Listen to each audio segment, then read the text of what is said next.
The atmosphere was electrifying, not just with the buzz of presidential security and camera flashes, but with the warm welcome which echoed through the air for the historic visit of President Bola Tinubu to Anambra. It was more than a working visit to commission some legacy projects of the state government, but a rare convergence of power and heritage.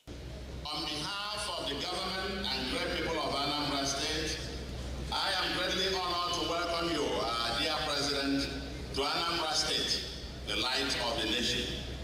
We know the state of the Nigerian economy with all its unsustainable dysfunctionalities. You are courageously and systematically getting the economy to work again. Beyond the speeches, a ceremony marked by regal pageantry and deep-rooted customs, the Anambra State Traditional Council conferred on the president a revered chieftaincy title of Dike Simba, meaning the warrior from afar, in recognition of his efforts in governance.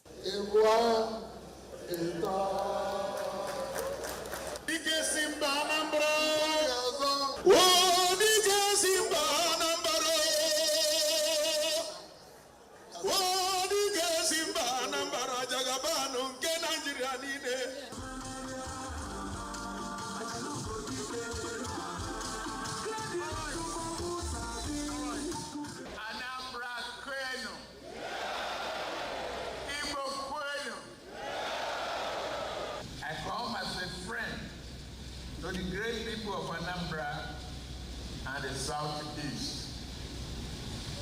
Southeast, I salute your enterprise, your innovation, and your unwavering commitment to progress. Anambra has long stood as a beacon of commerce, intellect, and cultural strength. The symbolism of the moment was unmistakable, as this recognition carries an undertone of power, inclusion, and mutual respect. You can see that the president has come to Anambra despite the party division, which shows that Nigeria is one, irrespective of political parties.